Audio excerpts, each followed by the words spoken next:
Bismillahirrahmanirrahim. Assalamualaikum warahmatullahi wabarakatuh. Halo teman-teman, jumpa lagi di channel Ojowadi. Terima kasih kepada teman-teman yang telah mendengarkan dan telah mensupport channel ini agar channel ini makin berkembang dan bisa diterima oleh halayak yang lebih ramai. Seperti biasa teman-teman, jika sudah siap, selamat mendengarkan. Gayatri mempercepat laju sepedanya. Ia tidak ingin jika ibunya harus terlalu lama menunggu di ladang. Gayatri berhenti sejenak di atas sebuah jembatan. Ia menatap lembut aliran air di bawah sana. Dulu, ketika masih bersekolah dasar, ia sering bermain di bawah sana untuk melepaskan penat selama jam pelajaran. Ingin sekali ia kembali kepada masa-masa itu. Ia meringis miris, mengingat dirinya hanya dapat bersekolah sampai SD. Gayatri tersentak ingat pada bekal yang harus ia antar. Dengan segera ia kembali melanjutkan laju sepedanya. Ibu Gayatri menyadarkan sepedanya pada pepohonan di pinggir jalan. Ia memanggil ibunya yang tengah sibuk memotong rumput di tengah ladang untuk kambing peninggalan ayahnya. "Kenapa lama sekali, Nak?" Ibu menghampiri Gayatri. "Iya, Bu. Tadi ada kecelakaan di depan rumah Pak Somad. Seseorang meninggal, tapi yang lainnya baik-baik saja. Padahal kan kecelakaannya kan tidak terlalu parah." Gayatri memberikan bakul berisi nasi dan lauk pauk kepada ibunya. "Aneh ya, Nak. 3 tahun belakangan ini banyak sekali kejadian kecelakaan yang terjadi di sana. Apakah mungkin?"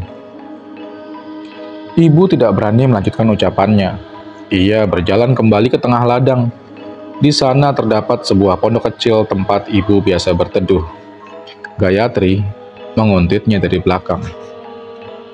"Mungkin apa, Bu?" Gayatri duduk pada sebuah kursi bambu di sana. Ia melahap nikmat sepotong singkong rebus yang dibuat ibunya. "Ah, sudahlah. Lupakan saja, Nak." Ibu memasukkan secentong nasi ke dalam piring, menambahkan beberapa lauk pauk yang dibawa Gayatri, kemudian mulai memakannya dengan nikmat. "Ya sudah, Bu. Gayatri pulang dulu. Kasihan baju ambar belum dicuci untuk besok." "Gayatri," gumam batin ibu miris. Ia menarik nafas panjang. Tak tega hatinya mengingat seharusnya kini Gayatri mengemban pendidikan di SMA, bukan malah membantunya mengurus rumah. Pagi mulai beranjak siang. Somad merenung gelisah di ambang pintu rumahnya. Beberapa ibu muda yang melintas kerap mencuri pandang ke arahnya. Mereka berusaha mencari perhatian Somad, sebab selain tampan, mereka juga terpesona akan kekayaan Somad yang teramat banyak. "Cih, dulu saja mereka memalingkan muka melihatku," sungutnya. Ia ingat sewaktu masih berprofesi sebagai tukang becak, mereka seperti jijik memandangnya. "Kenapa toh, Pak?" tanya Sumi. Tangannya bergerak memegang bahu suaminya. Ibu." "Enggak, Bu. Tadi malam Bapak bermimpi datangi seorang anak. Terus, yang bikin Bapak kepikiran apa?" "Anak itu mengaku sebagai si Rojak, Bu. Dia sudah besar, usianya sekitar 9 tahun. Wajahnya tampan, Bu. Dia menangis, meminta Bapak menyelamatkannya. Tapi, menyelamatkannya dari apa?" pikirnya. Sumi terperanjat. Wajahnya pun berubah gelisah. Somad tak tahu bahwa sebenarnya istrinya itu telah mengabdikan diri kepada sosok Buto Ijo hingga harus mengorbankan anak mereka satu-satunya 3 tahun yang lalu. "Ah, Bapak, sudahlah. Mimpi itu kan hanya bunga tidur." Sumi berusaha mencairkan suasana. Ia menarik tangan suaminya, membawa masuk ke dalam kamar. "Sudah, Nak. Jangan menangis ya." Lia berusaha menenangkan bocah berusia 2 tahun yang kini berada di pangkuannya. Kakinya merasa gelisah. Entah mengapa, seperti ada sesuatu yang asing di rumahnya malam ini. Dik, Mas Arman, ngagetin aja. Lia renyak menanggapi sapaan suaminya yang baru saja pulang usai menunaikan sholat Isya di masjid. Kenapa toh? Gak tahu mas, perasaanku gak enak. Mana Dimas terus nangis lagi? Arman merenung. Ia menatap mata Dimas dalam. Bawa Dimas dalam kamar, Dik, perintahnya. Ia melihat sesuatu yang asing dari pancaran mata bocah itu. Lia segera menurut. Ia masuk ke dalam kamar sambil mengamalkan beberapa doa yang ia pelajari sewaktu mengaji. Tak lama Lia mendengar suara beberapa barang yang pecah, diakhiri dengan suara daun pintu yang ditutup suaminya. Sial sekali malam ini. Kebagian ronda, tapi nggak dapet jatah minum kopi. Tarno mengeluh habis-habisan, sedangkan Udin rekannya hanya menanggapi dengan senyum. Apa itu? Pekik Tarno dengan perasaan tak karuan. Apa Kang? Saut Udin. Itu loh, bayangan tinggi besar yang masuk rumah Pak Somad. Tarno kebingungan, sebab ia jelas sekali melihat ada bayangan yang masuk ke sana. Bah, ngawur kamu Kang. Gara-gara tak disugih kopi kali ya, tuding Udin. Kau ini, sudahlah, mungkin aku salah lihat. Tarno mencoba acuh dengan kejadian barusan walaupun tak terpungkiri ia tak dapat melupakannya. Sumi bergerak meninggalkan suaminya yang tengah terlelap. Dengan mengendap, ia berjalan meninggalkan kamar. Tengah malam, gumamnya menguap menahan kantuk. Ia merogoh saku bajunya, mengeluarkan sebuah kunci ruangan rahasia tempatnya bertemu sang tuan. Sumi berjalan mengendap menuju pekarangan belakang. Klik.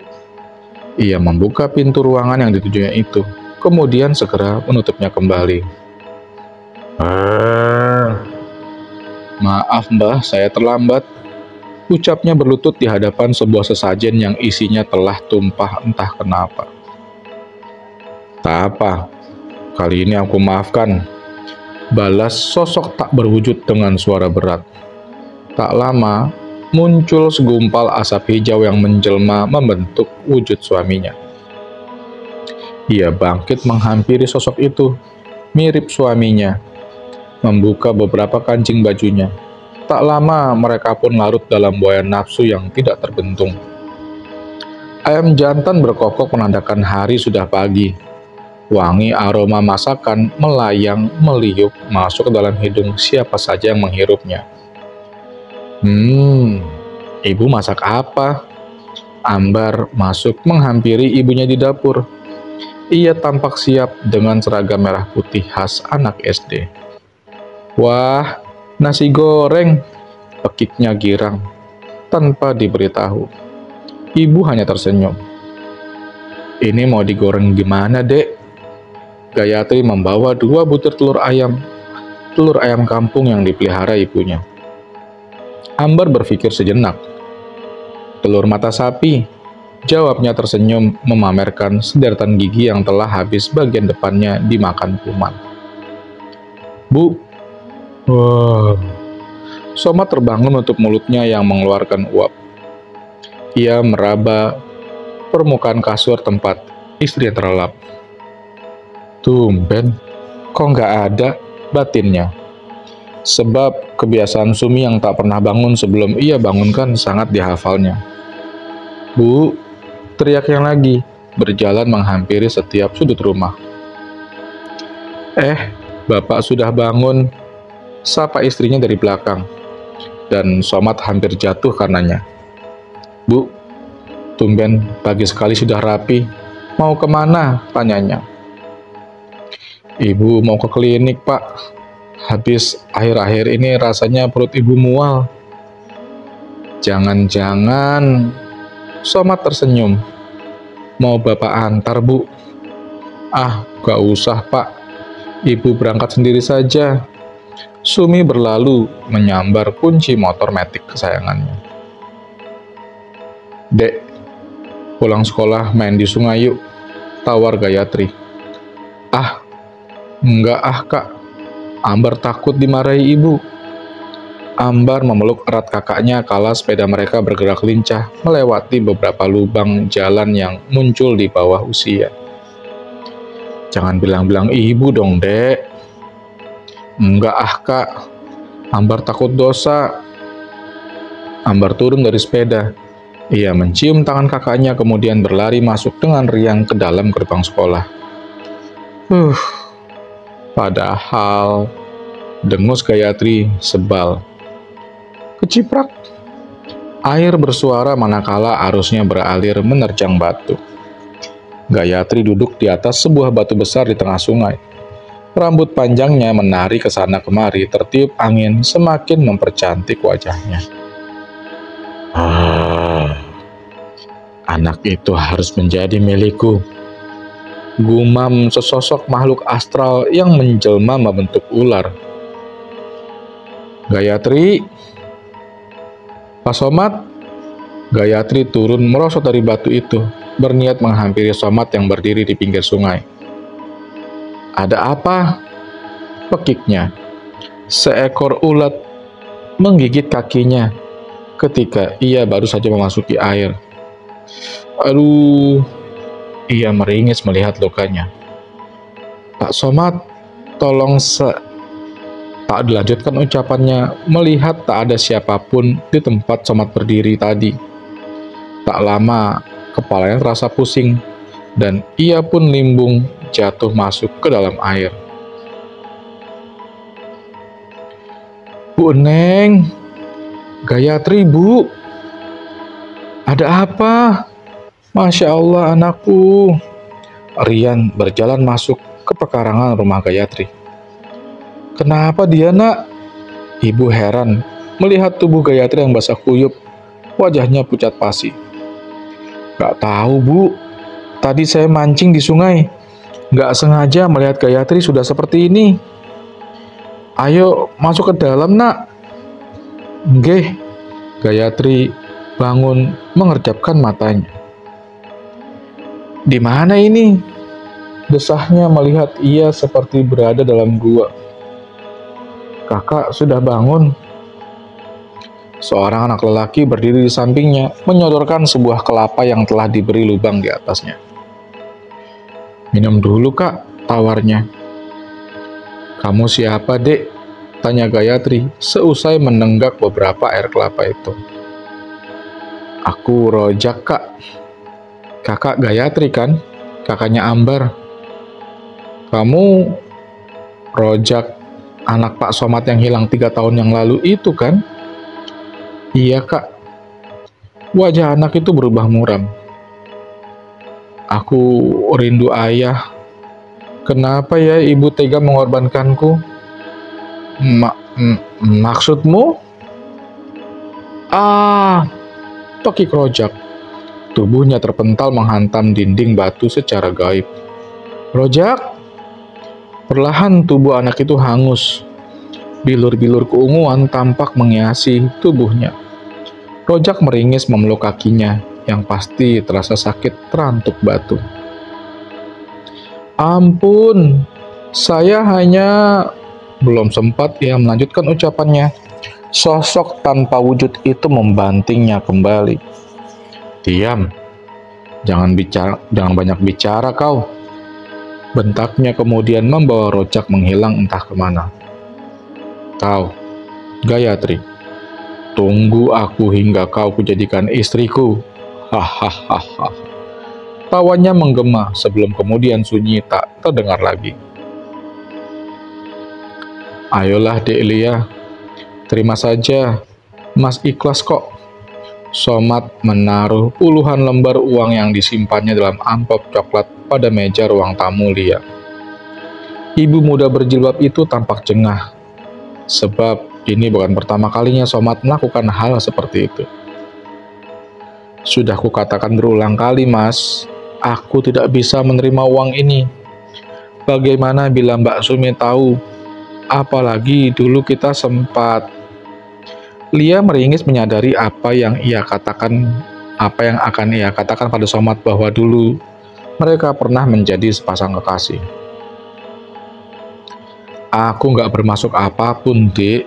Aku hanya ingin membantu kalian. Lagi pula, bukannya sekarang kalian memang sangat sedang membutuhkan uang? Somat tak habis akal, walaupun niat sebenarnya memang hanya sekedar ingin menarik simpati Lia. Tapi, aku ingat pesan suamiku, Mas. Lebih baik kami sengsara daripada harus menyusahkan orang lain. Dia tak ingin membuat masalah dengan Sumi, kakaknya. Tapi Mas tidak merasa dirusahkan, Dek. Sudahlah, Mas. Sebaiknya Mas pergi. Tidak enak bila Mas Arman tiba-tiba pulang, kilahnya. Ia pergi meninggalkan Somat menghampiri Dimas yang menangis sehabis waktu bangun dari tidur. Dengan langkah berat, akhirnya Somat meninggalkan rumah itu, membawa kembali uang yang hendak diberikannya. Ternyata, kamu masih mencintai Lia ya, Mas? Isak Sumi yang melihat Somat baru saja keluar dari rumah Lia. Ia tahu benar apa yang pasti dilakukan Somat di rumah itu, sebab ini bukan yang pertama kalinya ia memergi ke Somat keluar dari sana. Sumi bahkan pernah mengintip dan melihat sendiri bagaimana Somat merayu Lia untuk menerima uangnya.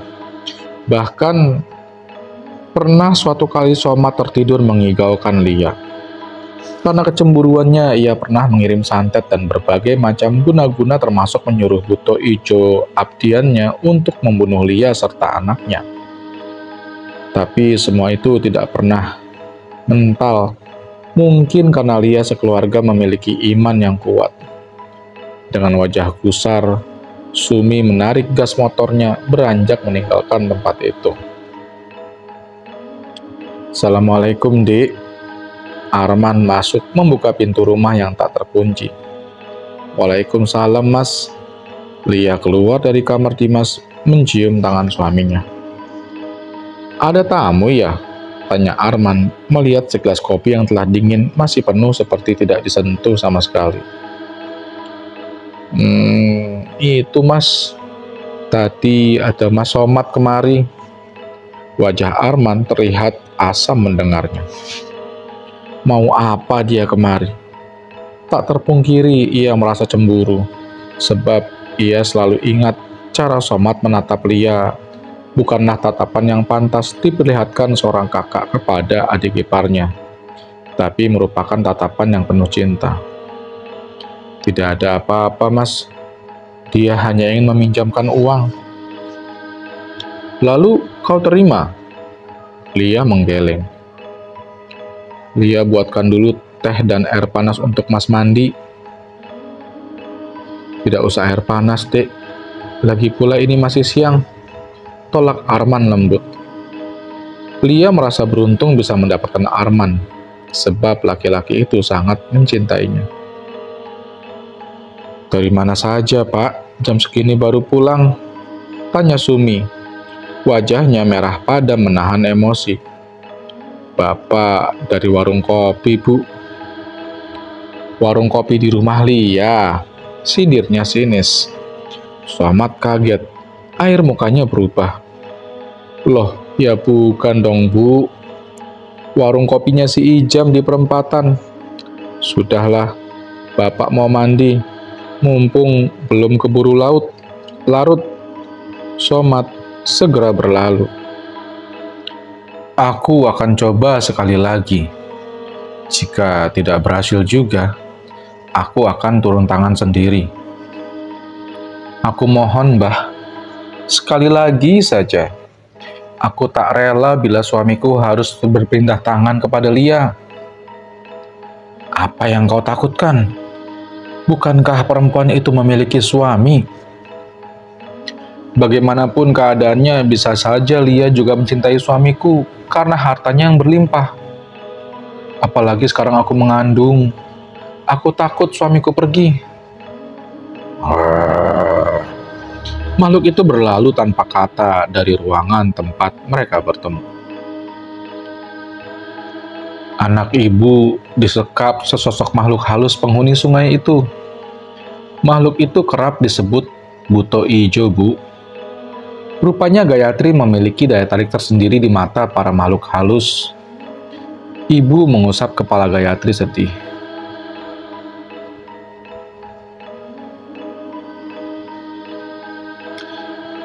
Apa yang harus saya lakukan, Pak?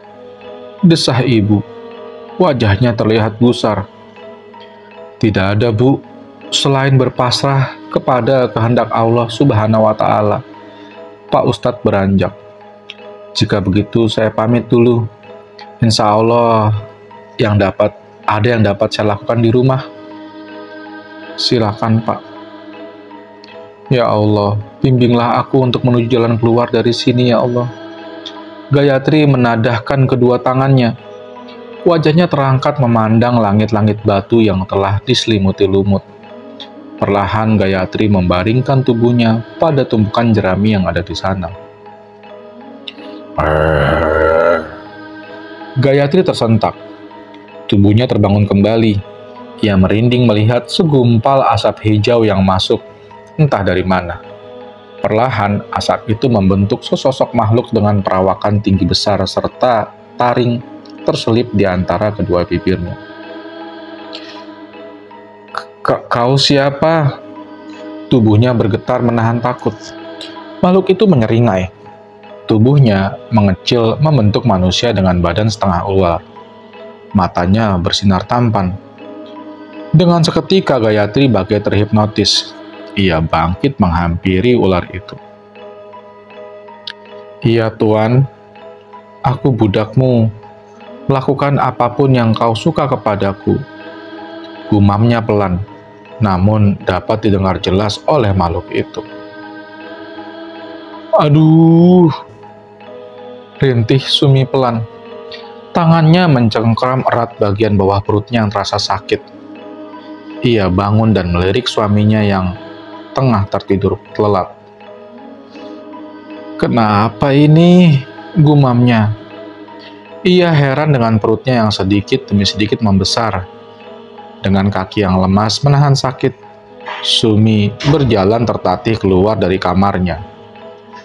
Aduh, pekiknya tersungkur di lantai. Ia menjerit panik ketika melihat lelehan darah keluar dari kedua pahanya. Ada apa, Bu? Somat kaget melihat istrinya yang terus bergulingan di lantai. Sakit, Pak. Tolong. Somat memangku kepala istrinya. Ia heran melihat darah yang berceceran di lantai, serta perut istrinya yang semakin membesar. Ibu kenapa? Ibu nggak tahu, Pak. Tadi pagi pas ibu periksa baru 3 bulan mengandung kok, Pak. Tapi kenapa? Aduh. Sumi mengerang panjang. Perutnya mengecil seiring dengan merangkaknya seorang bayi yang keluar dari rahim Sumi. Ia menarik nafas lega. Tak ada lagi rasa sakit yang tadi dirasakannya. Yang ada hanyalah bagian bawah dasarnya saja yang dipenuhi darah. Mustahil. Batin Somat memandang seram pada bayi itu. Tubuhnya besar berlendir dengan kulit berwarna hijau. Sumi tersenyum memandang bayi itu. Direngkuhnya bayi itu dalam pelukannya. Ajaib. Tubuhnya berubah lucu menggemaskan dengan tawa yang membuat siapapun yang mendengarnya akan merasa tertarik untuk menggendongnya. Somat hanya terpaku tak percaya. Ini keajaiban, Pak. Tidak mungkin. Dia pasti bayi setan, umpat Somat. Bayi itu melihatnya tak senang. Matanya berubah merah menyala. 2 taring keluar di antara bibir mungilnya. Erang Somat ketika dengan tiba-tiba bayi itu melayang ke arahnya hendak merobek nadi di lehernya. Dengan sigap Sumi mengambil kembali bayi itu. Dia ayahmu, nak. Patuhlah kepadanya. Dan kau, Pak, sayangilah dia. Bagaimanapun jika dia anakmu. Somad tak mendengarnya. Ia hanya beranjak pergi, kembali masuk ke kamar. Anakku? Mustahil itu anakku, gumamnya. Kau akan membantu ibu menghabisi mereka, nak, gumam Sumi. Anak itu hanya tertawa menurut seperti mengerti apa yang dibicarakan ibunya. Dek, hari ini aku akan pergi ke rumah mbakku. Apa kau akan ikut? Arman melahap nikmat nasi goreng yang telah dibuat istrinya. Memangnya ada apa, Mas? Dia menenggak pelan segelas air di hadapannya. Gayatri, keponakan kita. Sudah beberapa hari ini dia tidak sadarkan diri. Sekalian silaturahmi juga, Dek. Kebetulan hari ini aku libur. Ya sudah, biar nanti siang aku izin dulu tidak mengikuti pengajian. Lia bergegas membereskan piring ketika mereka selesai melakukan sarapan. Bu, kakak kenapa? Ambar melihat kakaknya sedih. Ia menyentuh telapak tangan gadis itu. Kakak tidak apa-apa, nak. Dia hanya sedang beristirahat. Assalamualaikum. Waalaikumsalam. Dimas. Ambar segera menghampiri Arman beserta anak istrinya. Anak manis, apa kabar? Arman mengusap gemas kepala bocah itu ketika bertemu. Baik, Om, jawabnya mencium tangan sang paman. Bagaimana keadaan Gayatri, Mbak? Arman bergegas memasuki kamar Gayatri. Dia masih belum sadar. Ustadz bilang ada salah satu makhluk halus yang menginginkannya menjadi istri. Oh, ya Allah, kenapa harus Gayatri? Ini semua cobaan, Mbak. Ia duduk di samping Gayatri terbaring. Gayatri, apa kau mendengar, Om? Arman memegang telapak tangan gadis itu. Ia mendekatkan bibirnya pada telinga Gayatri. Gayatri, apa kau mendengar, Om? Tanyanya sekali lagi. Bismillahirrahmanirrahim. Arman memejamkan mata. Ia membaca beberapa doa yang ia kuasai, kemudian mulai masuk ke alam bawah sadarnya. Mbak, sabar ya. Mungkin Mas Arman sedang berusaha menyelamatkan Gayatri, ucap Lia. Arman terbatuk, mengibaskan tangannya di depan mata. Asap apa ini? Batinnya. Setelah penglihatannya mulai jelas, ia baru menyadari di mana ia berada. Aman terbatuk, mengibaskan tangannya di depan mata. Mungkinkah ini di dalam gua? Batinnya bergumam. Ia mengendusi beberapa bebatuan yang ia hinggap di hidungnya. Kotoran kelelawar, bau lembab tempat yang tak pernah disinari matahari, meyakinkannya bahwa ia ada dalam sebuah gua sekarang. Sebab selagi kecil telah menjadi kebiasaannya mencari sarang walet di dalam gua bersama sang ayah. Air, desahnya, mendengar sebuah suara yang sangat dihafalnya.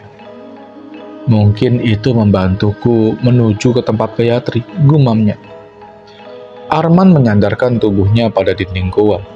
Ia menajamkan pendengarannya. Kesini, ia melihat celah kecil pada gua itu. Dari sana ada cahaya masuk, sedikit membantu penglihatannya. Arman mengintip dari celah batu itu.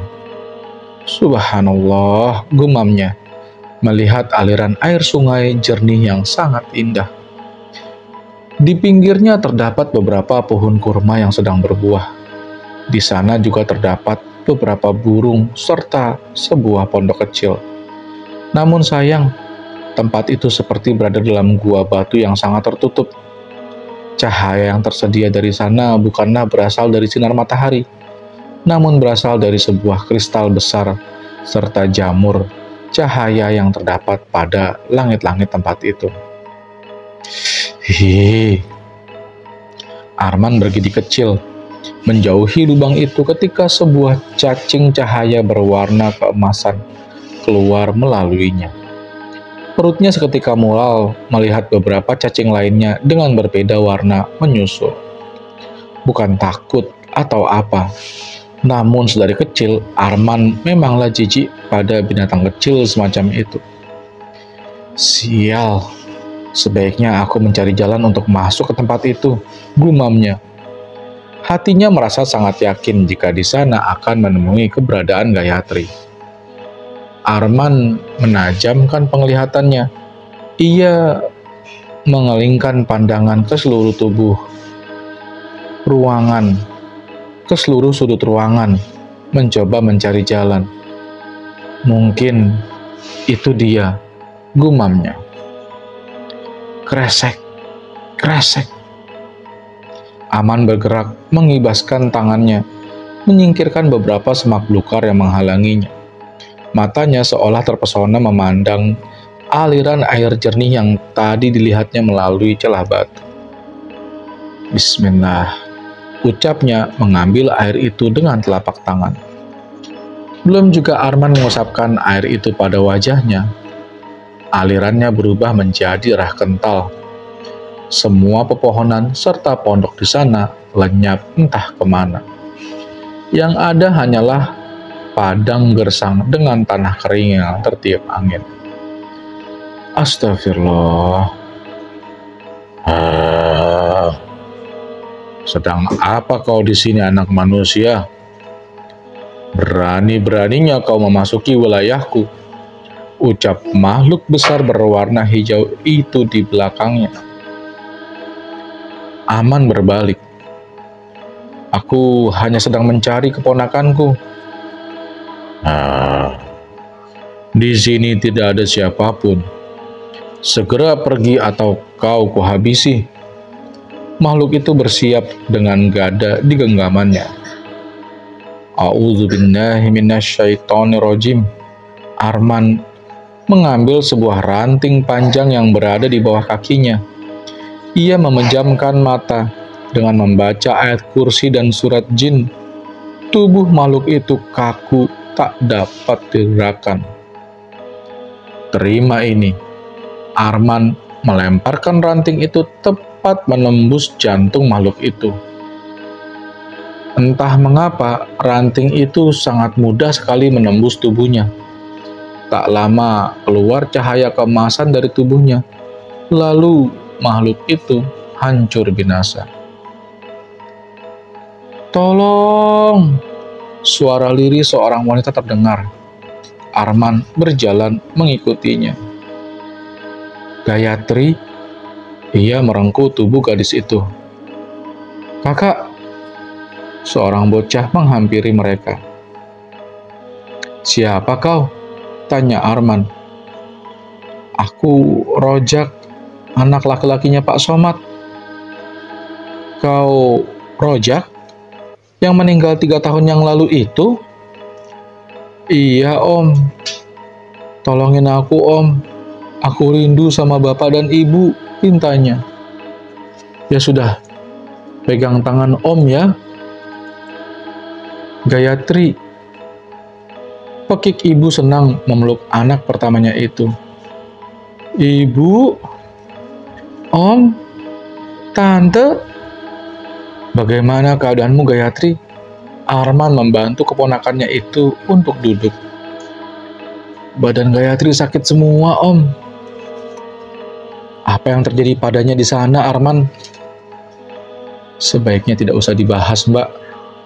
Toh, Gayatri juga tidak akan ingat. Arman bergegas keluar dari kamar itu. Sekarang sebaiknya kami pulang dulu ya. Ada sedikit pekerjaan yang harus aku selesaikan di rumah. Arman menggulung sorbannya, kemudian memasukkannya ke dalam tas yang digendong Dimas. "Terima kasih ya," ucap ibu yang dibalas anggukan oleh adiknya itu. "Bapak!" Sumi berteriak histeris. Semua perhiasan dan uang yang ia taruh dalam berangkas lenyap entah kemana. "Kenapa sih, Bu?" Somad yang sedang memberi makan burungnya juga ikut kaget. "Kemana semua perhiasan Ibu?" "Ya, mana Bapak tahu toh, Bu. Orang yang pegang kuncinya juga Ibu." Sumi tak menyahut lagi. Ia pergi ke kamar pertemuannya dengan sang tuan. "Apa ini?" Tubuhnya merosot jatuh ke lantai, melihat batu rubi yang ditaruhnya di atas meja khusus pecah menjadi serpihan kecil. Tangannya memeluk erat bayi di pangkuannya yang kini mengencang. "Oh, astaga," gumamnya. "Kenapa toh, Bu?" Pertanyaan Somad tertahan melihat tempat itu. "Jadi, selama ini kau..." Somad menunjuk wajah istrinya. "Tega sekali kau, Bu, mengorbankan anak kita." Somad menjambak rambutnya frustasi. "Itu semua untuk diri kita sendiri, Pak. Ibu nggak tahan hidup dalam kemiskinan. Lagi pula, Bapak juga menikmatinya, bukan?" Sumi berbicara dengan nada mengejek. "Semua tidak akan Ibu lakukan jika Bapak mempunyai pekerjaan yang layak, Pak," lanjutnya. Somad berpaling. Ia melangkah keluar dari tempat itu. "Ini semua rahasia kita, Pak. Jika ada orang lain yang tahu, para warga bisa membunuh kita, Pak. Karena makhluk itu sudah banyak makan korban," ucap Sumi memperingatkan Somad. "Lagi pula, siapa yang dapat Bapak ajak cerita tentang ini, Bu?" "Tidak ada," sautnya sebelum benar-benar pergi. "Malam ini kita habisi dia agar tidak merebut ayahmu dari kita, Nak." Sumi bergegas keluar dari rumah, merapatkan jaketnya. Ia tersenyum melihat anaknya yang memiliki perkembangan sangat pesat. Bagaimana tidak? Baru beberapa hari dia terlahir. Kini beberapa buah gigi telah tumbuh pada bagian depan gusinya. "Mau kemana, Neng?" tanya beberapa pemuda yang sekedar menemani tukang ronda atau hanya ikut bermain catur. "Mau ke sana, Bang." Sumi beruntung, mereka tak mengenali wajahnya yang bercadar. "Kesini dulu dong, Neng." Entah sejak kapan seorang pemuda tiba-tiba di belakang memeluk pinggangnya. "Jangan macam-macam ya," pekiknya. "Oh!" Erang para pemuda itu meregang nyawa setelah anak itu memakan habis jantung mereka. Sumi segera pergi dari tempat itu. "Mengganggu saja," dengusnya. "Habisi mereka semua, Nak," perintah Sumi menaruh bayinya di teras rumah dia. "Ibu," panggil seorang anak di belakangnya. "Siapa kamu?" tanyanya. Ia sangat ketakutan melihat kondisi anak itu yang sangat mengenaskan. Tubuhnya nyaris gosong dengan beberapa kulit yang mengelupas. "Ini Rojak, Bu," jawab anak itu menangis. "Peluk Rojak, Bu," lanjutnya merentangkan tangan. "Tidak, Rojak sudah mati." "Tidak," ucapnya berlari ke tengah jalan raya. "Ah!" teriaknya ketika sebuah truk melintas menggilas tubuhnya. "Ada apa itu, Dek?" tanya Arman yang baru selesai berzikir. "Tidak tahu, Mas. Ayo kita cek saja," ajak dia. "Astagfirullah, Mas. Itu Kak Sumi," pekik Lia melihat Sumi yang meregang nyawa dengan kondisi sangat mengenaskan. "Innalillahi." "Umi," teriak Dimas dari dalam. "Dimas, Mas!"